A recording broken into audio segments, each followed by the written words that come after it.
Viewers, welcome to my channel happy kitchen. আজকে আমরা বানাবো সম্পূর্ণ নিরামিষ আলুর দমের রেসিপি।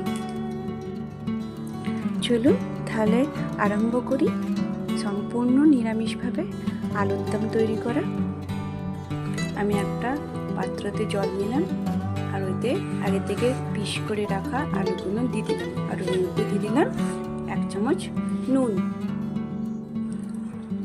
তারপর কড়াটা বসিয়ে দিলাম, বসিয়ে দিয়ে ওর মধ্যে সর্ষের তেল দিয়ে ওর মধ্যে জিরে, শুকনো লঙ্কা, তেজপাতা, এলাচ, দালচিনি, লবঙ্গ, গোলমরিচ তেলের মধ্যে দিয়ে দিলাম। এবার এগুলো ভালোভাবে তেলে হয়ে যাবে। তারপর আমরা আগের থেকে সেদ্ধ করে নেওয়া আলুগুলো ওর মধ্যে দিয়ে দেবো। আলুগুলো এবার তেলেতে ব্রাউন হওয়া অবধি ভেজে নেব।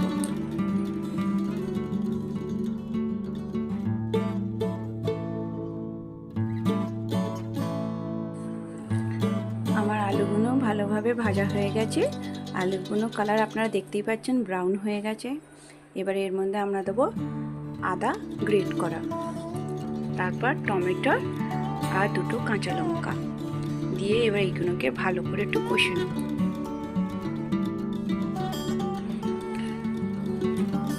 এরপর আমি এক এক করে গুঁড়ো মশলা অ্যাড করবো। প্রথমে দিলাম 1 চামচ হলুদ, 1 চামচ জিরে গুঁড়ো, 1 চামচ ধনে গুঁড়ো, একটু গুঁড়ো লঙ্কা আর একটু কিচেন কিং মশলা আর স্বাদ অনুযায়ী নুন। এবার এই সব মশলাগুলো দিয়ে আলুটাকে একটু ভালোভাবে কষবো।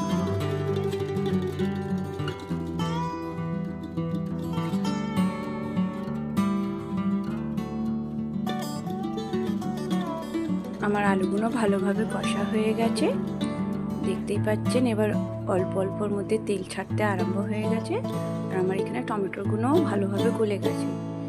এবার আমি এতে জল অ্যাড করে দেবো।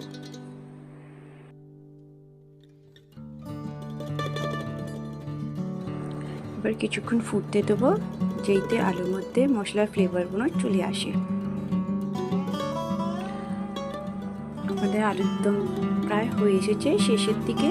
তো ওর মধ্যে এবার মিশিয়ে দেবো 1 চামচ গরম মশলা আর 1 চামচ ঘি।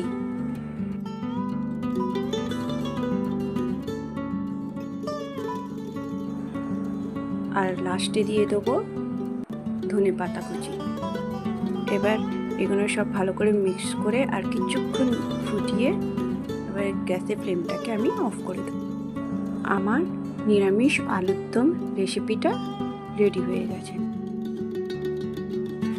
ভিউয়ার্স, আমার সম্পূর্ণ নিরামিষ আলুর দমের রেসিপিটা আপনাদের কেমন লাগলো প্লিজ কমেন্ট করে জানাবেন। ভালো লাগলে একটা লাইক দেবেন আর প্লিজ চ্যানেলটাকে সাবস্ক্রাইব করতে ভুলবেন না। Thank you for watching my video.